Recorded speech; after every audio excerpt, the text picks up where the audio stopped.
Hi అండి, welcome to Matangi kitchen. ఈరోజు మన ఛానల్లో 10-15 నిమిషాల్లో లంచ్ బాక్స్ ఎలా ప్రిపేర్ చేయాలో ఇప్పుడు చూద్దాం. ముందుగా వెడల్పాటి ప్యాన్ పెట్టుకుని 3 table spoons oil, 2 table spoons నెయ్యి వేసుకోండి. దీని తర్వాత ఇక్కడ చూపిస్తున్న ఈ మసాలాలన్నీ వేసుకుని లో ఫ్లేమ్లో ఇవి బాగా అరోమా వచ్చేంత వరకు కూడా వేపించుకోండి. ఇవి బాగా వేగిన తర్వాత 2 మీడియం సైజ్ ఉల్లిపాయలని ఈ విధంగా కట్ చేసి వేసుకోండి. మనం వేసిన ఈ ఉల్లిపాయలు 2-3 నిమిషాలు బాగా వేగిన తర్వాత 4 కట్ చేసిన పచ్చిమిర్చిని వేసుకోండి. అలాగే దీనిలోకి చిన్నగా కట్ చేసిన క్యారెట్ ఒకటి, అలాగే 2 బంగాళదుంపలు కూడా ఈ విధంగా క్యూబ్స్ కింద కట్ చేసి వేసుకోవాలి. ఇవి ఇలా కలుపుకున్న తర్వాత మూత పెట్టి మనం వేసిన వెజిటబుల్స్ అన్ని బాగా మగ్గనివ్వాలి. 5-6 నిమిషాల తర్వాత మూత తీసి ఒకసారి కలుపుకొని దీనిలోకి 3 కట్ చేసిన టమాటోస్ని వేసుకోవాలి. ఈ టమాటోస్ కూడా బాగా వేగేంత వరకు మీడియం ఫ్లేమ్లో 5-6 నిమిషాలు బాగా మగ్గనివ్వాలి. 5-6 నిమిషాల తర్వాత ఒకసారి మూత తీసి దీనిలోకి 1 టేబుల్ స్పూన్ వరకు అల్లం వెల్లుల్లి పేస్ట్ వేసుకోండి.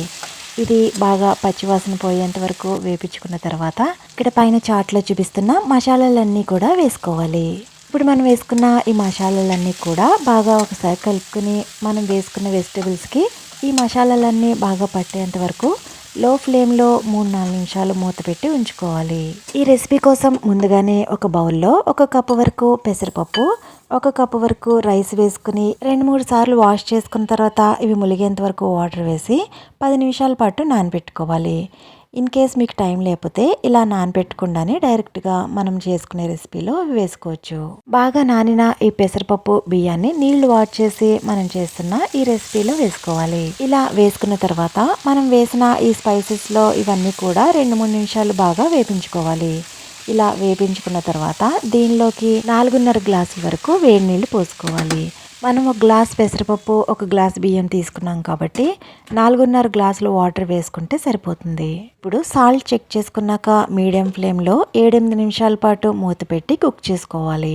7-8 నిమిషాల తర్వాత సగం వరకు వాటర్ అయిపోయి పైకి ఇలా రైస్ కనబడుతుంది. ఇప్పుడు ఈ స్టేజ్లో ఫ్లేమ్ని బాగా స్లోలో పెట్టి 10 నిమిషాల వరకు కుక్ చేసుకోవాలి. 10 నిమిషాల్లో ఇలా మూత తీసి చూస్తే రైస్ అన్నది ఇలా పొడిపొడిలాడుతూ చాలా యమ్మీగా తయారయ్యి ఉంటుంది.